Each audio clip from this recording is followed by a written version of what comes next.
360. Is my microphone on? Yeah, my microphone's on. Great, hymn number 360, Here We Have Gathered. I'm sorry to pull you away from your conversations, but let's bring some of that boisterous nature to our singing this morning. So we're singing hymn number 360, Here We Have Gathered. Lyrics on the screen and also in your gray hymnals.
When I was a little child, I lived in New Mexico, in El Norte, that part of northern Mexico and the southwestern US that has a shared culture that spreads out on both sides of the Rio Grande, or the Rio Bravo if you're on the Mexican side.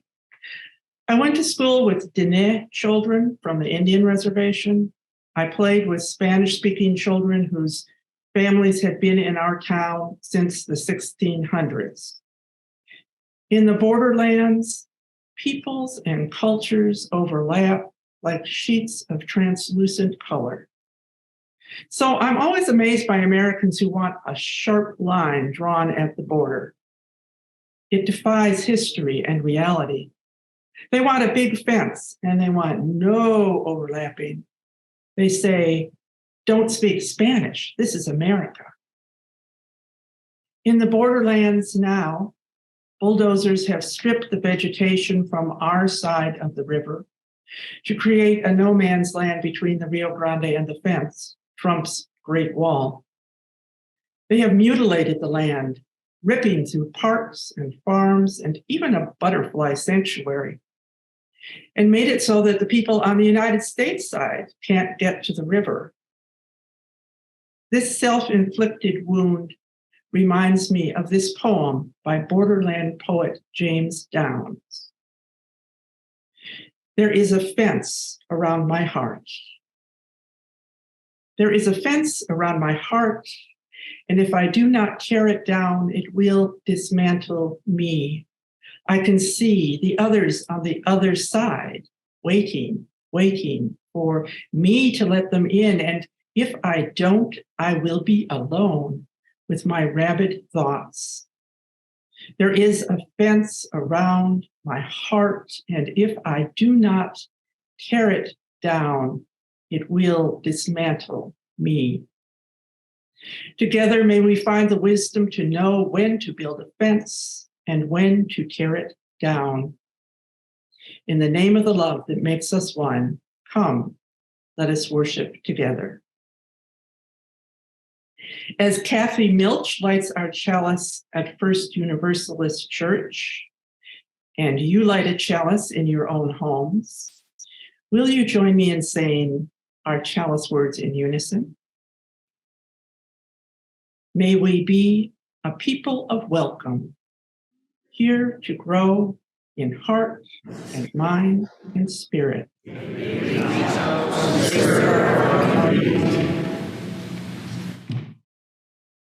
Please rise in body or in spirit and join me in our affirmation of faith, followed by our doxology.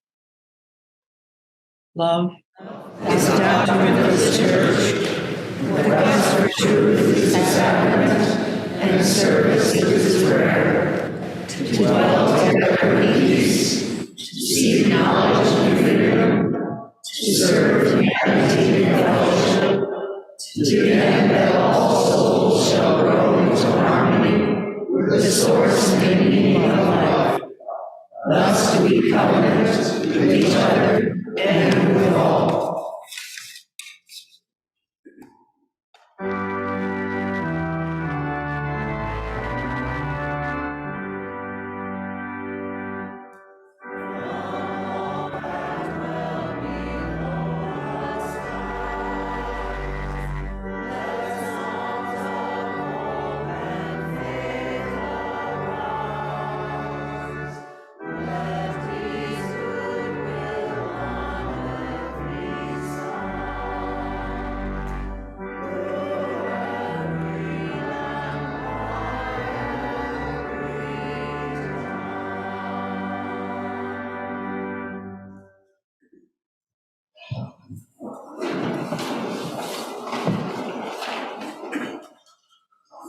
Sorry. The great thing about church is that together we can do things that no one of us could do alone.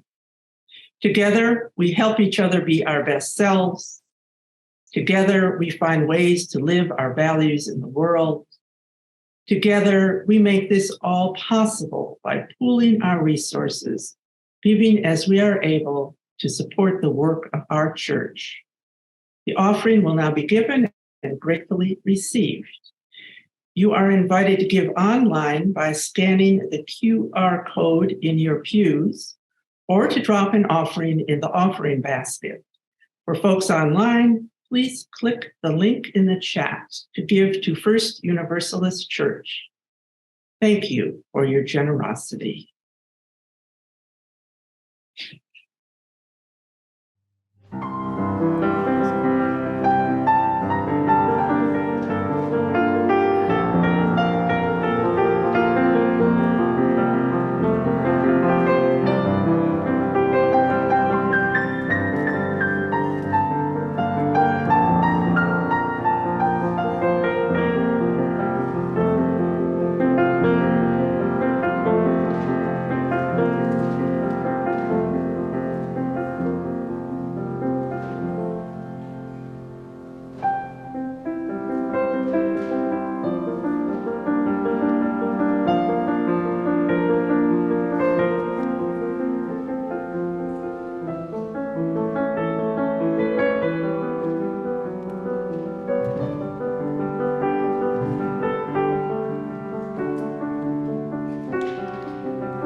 It says it's green. Aha! We're on. Okay, so the reason I need your help with telling the story today is a lot of the story doesn't take place in the words, but in the pictures. So I'm going to ask you to help everyone else to understand what's going on in the pictures.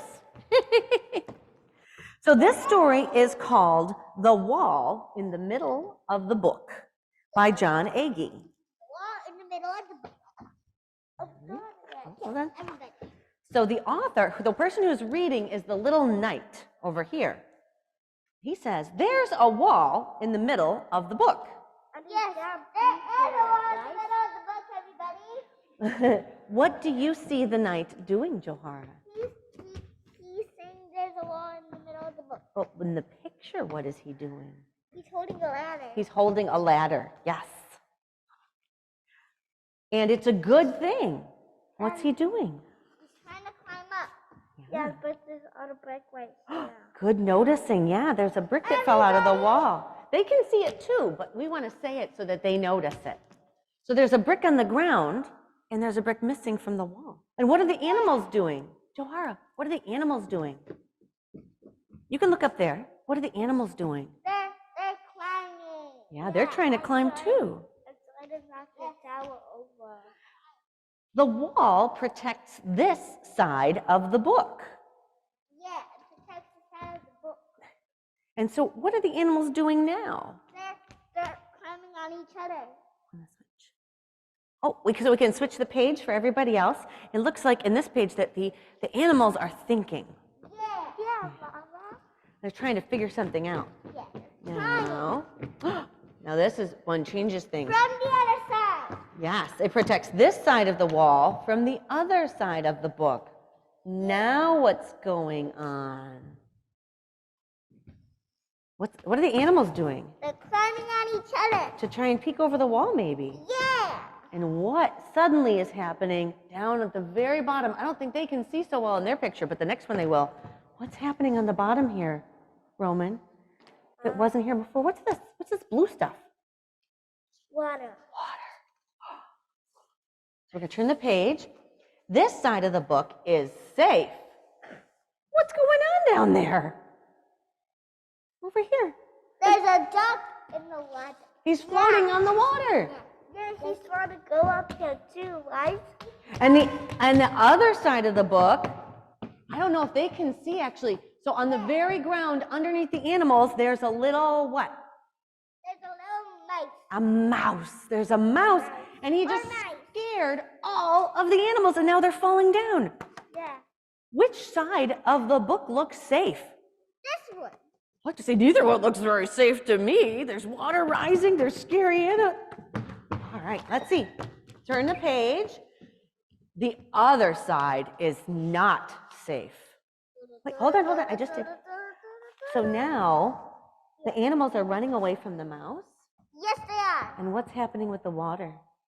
It's rising. It's rising, It's right? rising all the way to the map. Turn the page. Good job. Okay, but the most dangerous thing on the other side, the safe book of, is the Ogre. That's a tricky one. ogre.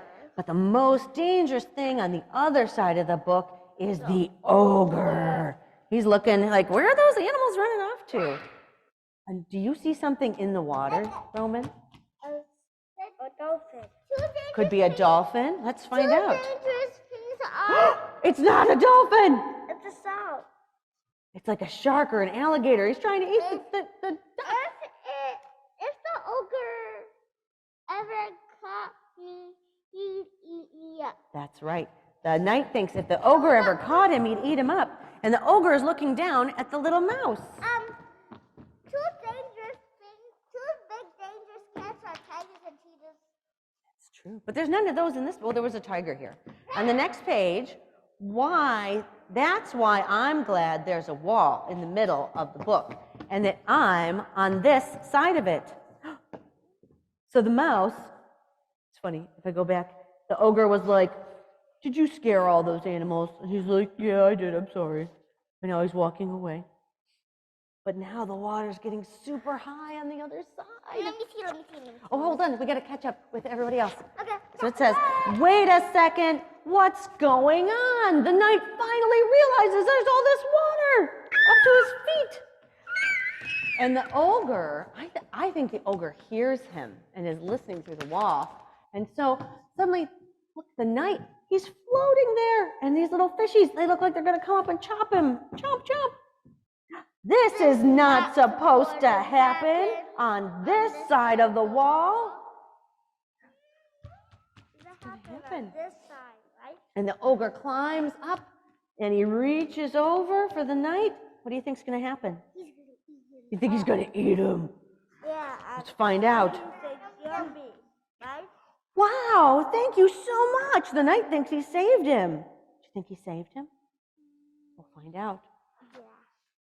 Oh no, I'm on the other side of the book. Oh, now there's other fishies coming over there, and the ogre's looking at him. Let's find out. And you're the ogre who's going to eat me up. What does the ogre's face say to you? Does it say, yeah, I'm hungry, I'm going to eat that knight? No. You say, No, I'm not gonna eat him. what? I'm surprised. But then on the other side, the bigger fish is coming to eat the little fish. What's going to happen? Switch. That fish is going to eat these fish, and now there's a bigger fish. What does the ogre say? Ha ha ha ha! I'm actually a nice ogre. And this side of the book is fantastic. Turn it. Nice. It He's is. nice to everybody. Come on, I'll show you around. Come on, I'll show you around, everybody. Ooh, I think the knight looks very confused. yeah. What? This is not what they told me. I expected this ogre was going to eat me. And now on the other side that was supposed to be safe, there's all this eating going on. I'm going to turn the page. And the knight, what do you think the knight's thinking? He's thinking about that fish. About the fish on the other side where he came from? Yeah. Maybe he's thinking, what do I do? Yeah. It's supposed to be dangerous here, but he seemed really nice. What do I do? Oh, I'll be back. So I'm going to turn the page, and he decides, hey, ogre, wait for me. And now what's the knight doing? How is he scared? No. Is he happy? Yeah. Yeah. Oh, and thankfully his duck friend made it over too, so they're all safe. Yeah, look, And playing. I'm gonna show the light is playing.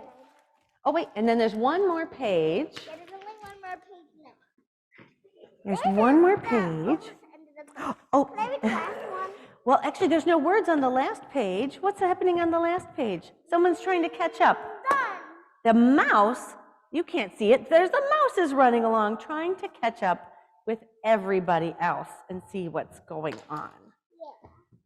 Let's see. So it's easy to say that someone else, somewhere else is bad because of how they look or what you heard about them. But as Unitarian Universalists, we're committed to seeing the goodness in every person and to connect with love and curiosity, not fear. Yes, everybody. So one more thought I want to invite you to, if someone seems maybe bad or scary, to maybe wonder what they're feeling and to look closer, to look at their faces. And if that person comes, they will run. Run. But to look at people's faces and to wonder what they're feeling. Wonder what's going on for them and to look closer. There's a wonderful song through Daniel Tiger that says, you've got to look a little closer to find out what you want to know. Thank you. Thank you, Johara and Roman, for helping me tell the story today. Thank you, everyone, for your attention. I'm gonna go back upstairs now. Bye, y'all. Enjoy your time.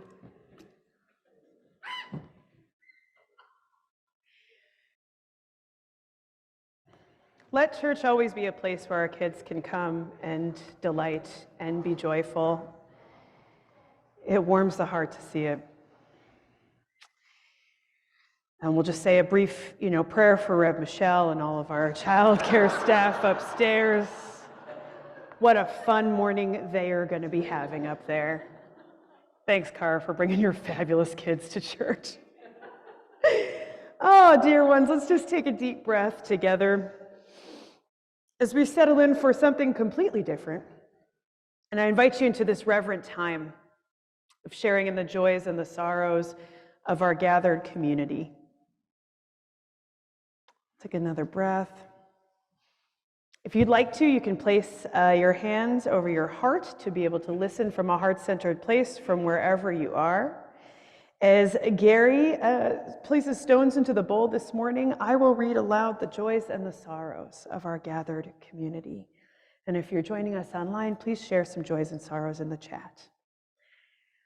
This morning, we share a sorrow from John Belly on behalf of a good friend who is in transition, housing transition, and is in need of emergency housing for 14 days, possibly starting tomorrow. And so, John, we are thinking of your friend, and we are thinking of you, and we're sending good thoughts.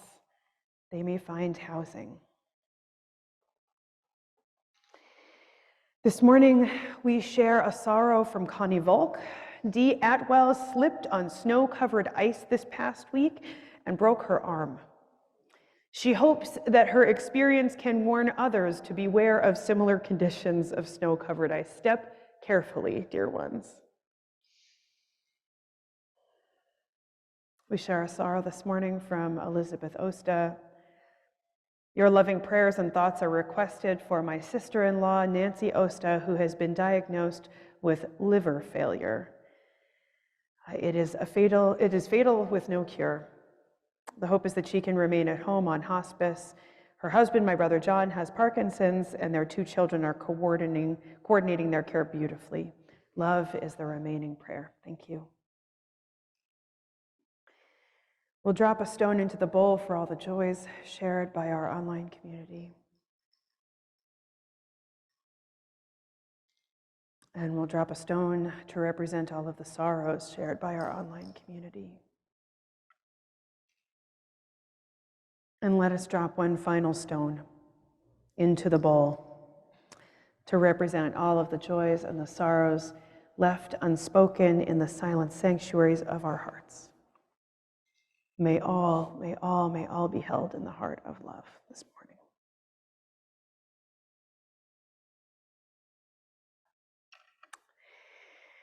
Dear ones, I want to invite you for a moment with me into a time of prayer and meditation, drawing a bit on the poem that Bridget shared with us this morning during our call to worship. So I'll invite you to just take a deep breath, sit back in your chair, your pew, on your couch, wherever you find yourself. Allow your shoulders to relax. Allow your feet to reach the floor if that's available to you. Let's get grounded and get centered.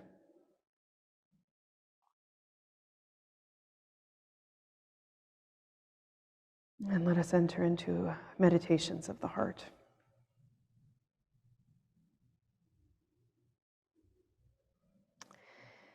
In the cold, in the icy and the snow, a clenching runs through the body. Muscles tense, protective, a way to keep the warm in, and an attempt to keep the cold out. A reminder of the body's fragility in the face of this season, a barrier, a border.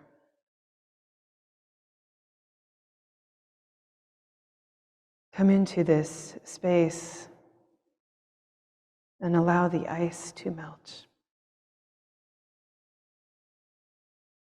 Allow the muscles to relax. Embrace a few deep breaths, breathing down into the belly, in and out. In again and out.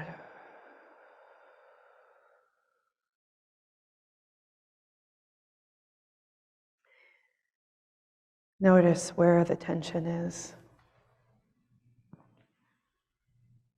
Notice where you might feel tightness or just extra relief at the relaxation of the muscles.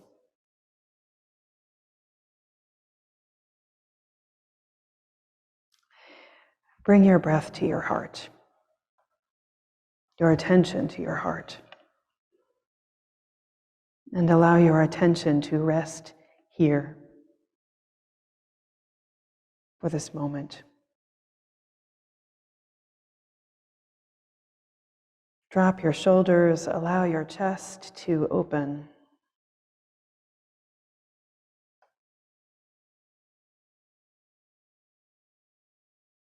Feel what shifts inside when we open the heart.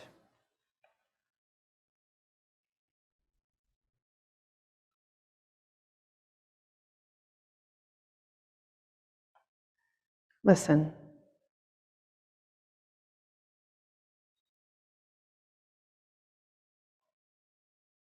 What do you hear?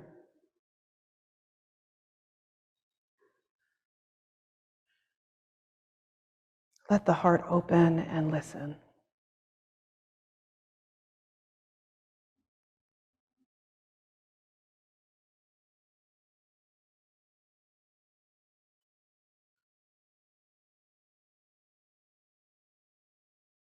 Perhaps what you hear is a breath, perhaps a worry or a burden, perhaps a reminder of something you need to do or someone you want to connect to. Let the heart open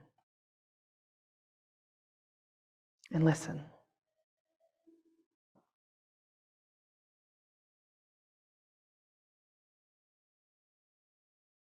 Let the tensions ease.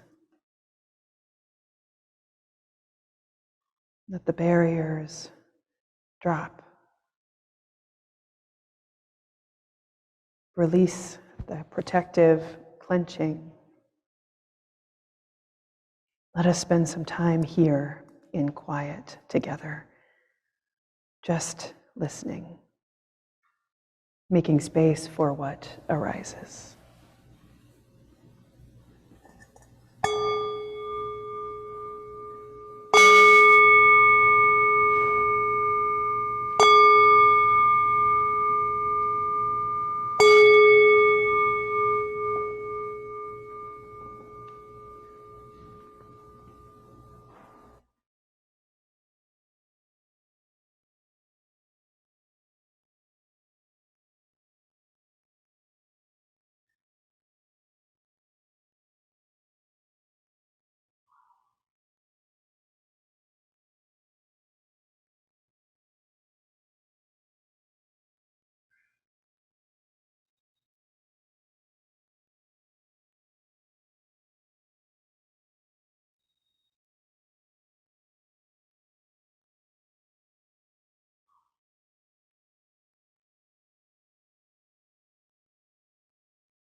for the meditations on our hearts, for all that we hear when we go to this space. Let us be grateful.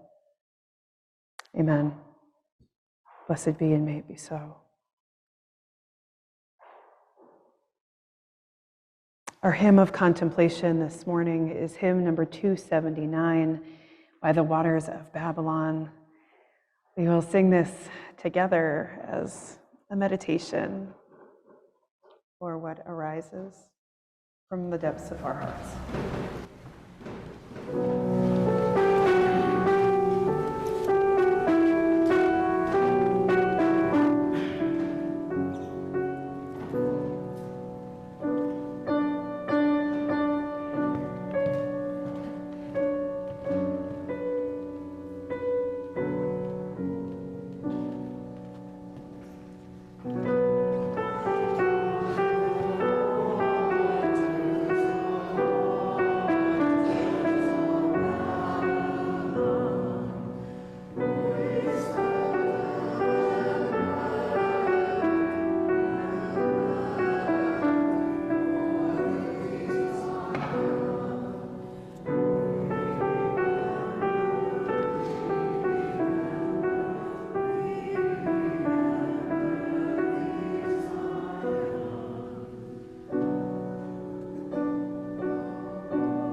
Last Tuesday, I braved the cold and the snow to drive all the way out to the Rochester Institute of Technology. It's kind of far out there, you know what I mean? Yeah, it's a little far out there. I, along with many students, teachers, and community members, trudged through the snowy sidewalks to arrive to a large gymnasium that had been transformed into a lecture hall. Were any of you there? Anybody here there? Yes, I know a few. Hey, all right, there's a couple of us there. As we were seated in this dark space, in the darkness, a choir sang. People spoke, and then a conversation began with Nicole Hannah Jones, the writer and founder of the 1619 Project. For those unfamiliar, the 1619 Project tells the essential stories of Black history in this country, spanning all the way back to 1619, when the first enslaved Africans were brought to the shore of this not yet formed country. Hannah Jones's assertion is that 1619 is when the history of this country truly began. Those of us sitting in the bleacher seats sat in rapt attention as Nicole Hannah Jones spoke about a town she grew up in Iowa, where a border was created around the Black part of town. The train tracks. Sound familiar? She spoke of her experience of traversing this border to be bused to schools with largely white students and more educational resources.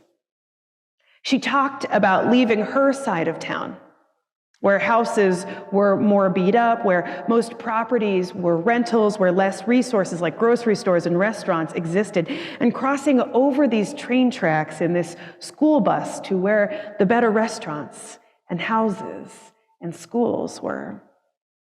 an awareness at a very early age about the borders to cross.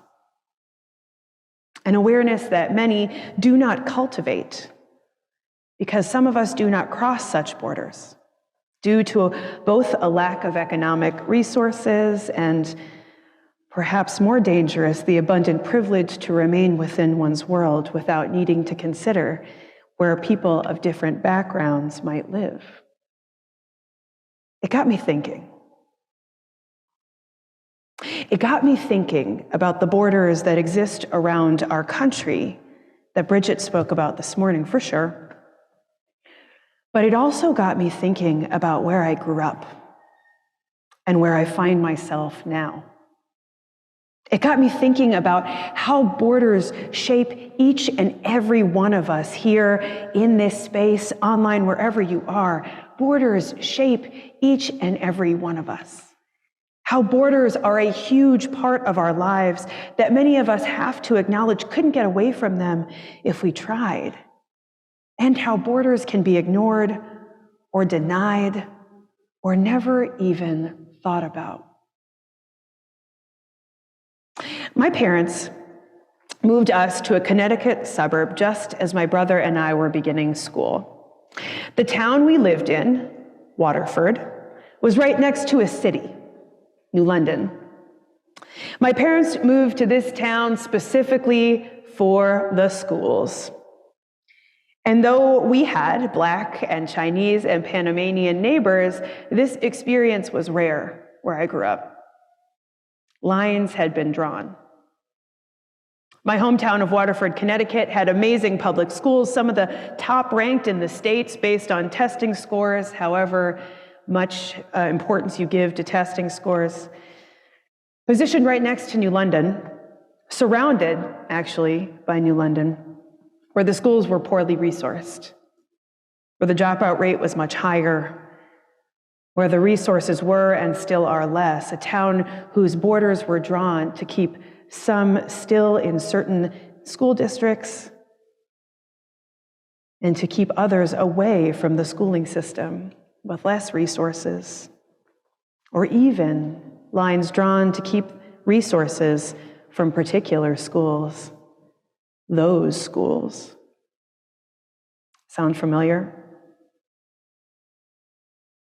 This could be a story about anywhere, but it certainly sounds like Rochester and the surrounding suburbs. It is easy to see where this education and the resources I received benefited me. 100%, I would not likely be standing here without the education I received and the wealth my family had access to and the privilege of being white that helped carry me through the degrees I needed to have this job here with you all this morning. The borders that I stayed within benefited me immensely. But I am also wanting to look this morning at the costs. The costly ways borders function in our lives, the ways that the walls I lived within cost me so much, and the ways the walls we live within and the borders we cross shape who we are. At this beginning of Black History Month, it is important to be reminded that our entire country has been denied access to the full story of our nation's history. It is important to remember that if you grew up like me in a white person in a suburban area or even in a rural or urban area, we are too often not taught about Black histories. Stories of resistance, stories of the harm our white ancestors caused, stories of enslavement and its realities, stories of Black excellence and the Black experience, which are essential to this country's origins and to our present day. And not knowing this history has cost both those of us in here who are Black, Indigenous people of color, as well as those of us who are white. Not knowing one's own origin stories is costly for knowing where you fit into this world.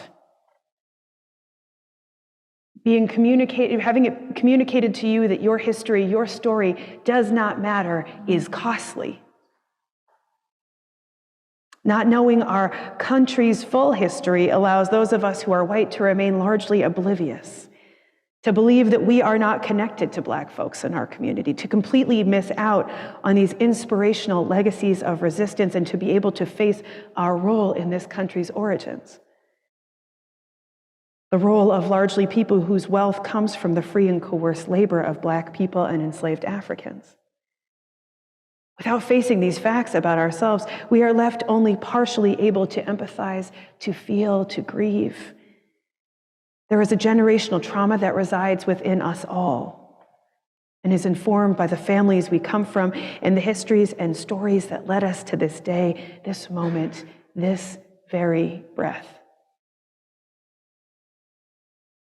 Borders live within us, and they have the capacity to protect as well as to harm.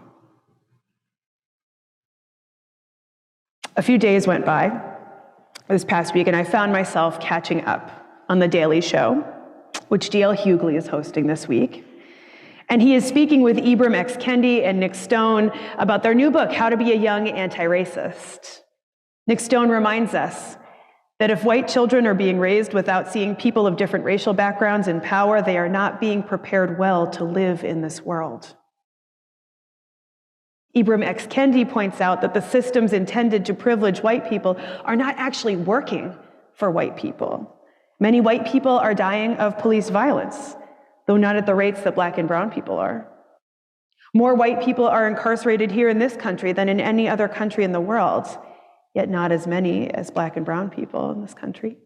But these systems designed to keep white people feeling powerful, these borders created, are not truly preparing us for the world we are in right now. These borders are harming the privileged. These borders might help us feel like we have advantages, but the costs are great. A dear friend and I sit in her living room, and we are up late talking on her couch. She shares her struggle with putting her young child into the Rochester City school system. The test scores are low.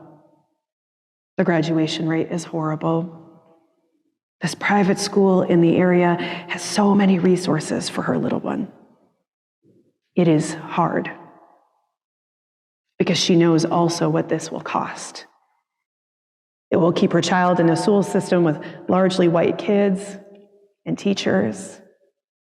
And as white kids, they have a greater chance there of not seeing people of color in leadership, not learning from classmates who are from different socioeconomic backgrounds, not learning the stories, the full stories of our country's history. She weighs the benefits and the costs in her imagination, knowing that, of course, what is to come in the life of her child is not yet written. Both of us are reminded that not all people have the privilege of such a decision. But so much of this decision is reliant on wealth and access, statuses that should not be a determinant for educational quality. Borders that have been created everywhere, in all of our communities. I learned that one of the most effective ways to cross such a border is to reach for empathy and I statements. To turn and look at the injustices of the world as if removed from my experience allows me not to engage fully with the costs of the borders and the barriers we have built and maintained. It is easy to feel and to remain powerless and hopeless when I can see Tyree Nichols being killed by police officers, and the first thought for me is, oh, how horrible that this is happening to this other person. I can hold in my mind how horrible that is for him and for another Black mother to witness, but when I put it into I statements, the story changes. The narrative becomes personal. The borders begin to fall. It's about me, not just a person out there whose stories and pictures are being delivered to me in a curated way. So let's see if I can just invite us into this practice and share some of the I statements that I could think of. In regards to Tyree Nichols, I am a mother who has to witness her son being brutalized by police and who is blamed for not being more mindful of her child. I can and should be blamed for the death of my child. I am deserving of this treatment by the media.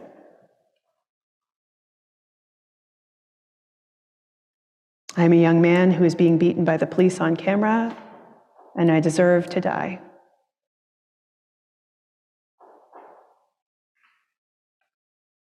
Or if we take it to the schooling system, I am a 6-year-old child who doesn't deserve the same educational opportunities as the kids in the suburbs or in private schools.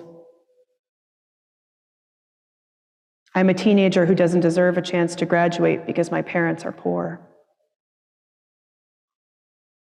It is uncomfortable to say.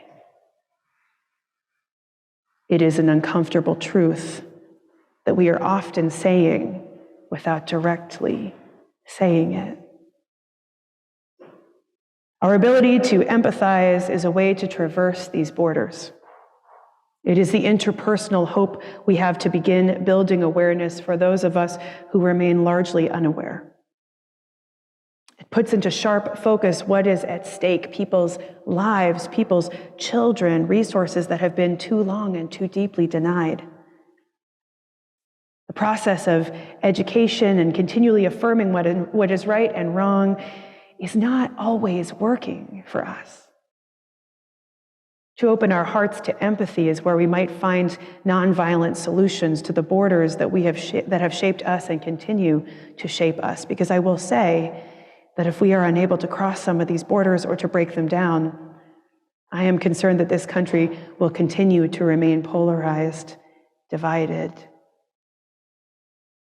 and children will continue to be born into a caste system that it is extremely hard to find one's way out of. And those of us who are white will continue to be poorly equipped to move through this world.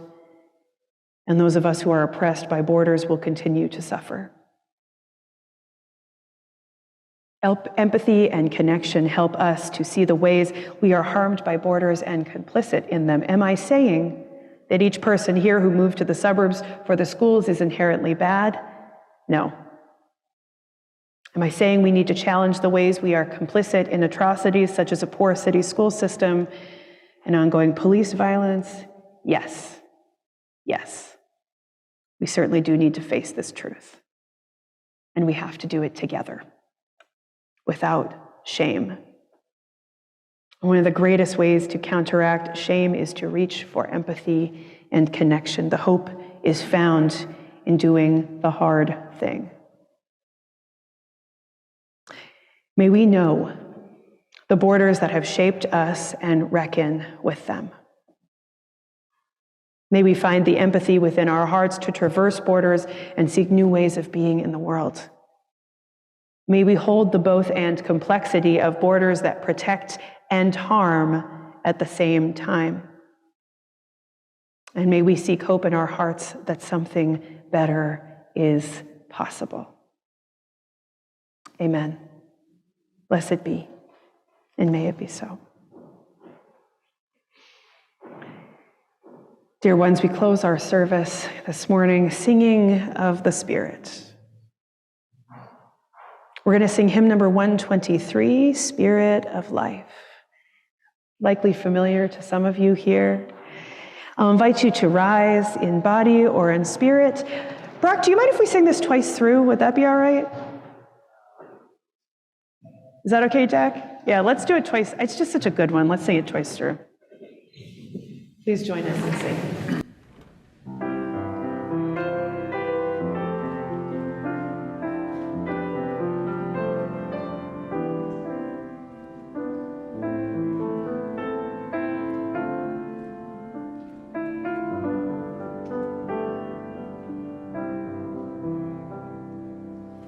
Spirit of life, come on.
Please remain standing as we extinguish our chalice flame. Read our chalice extinguishing words together.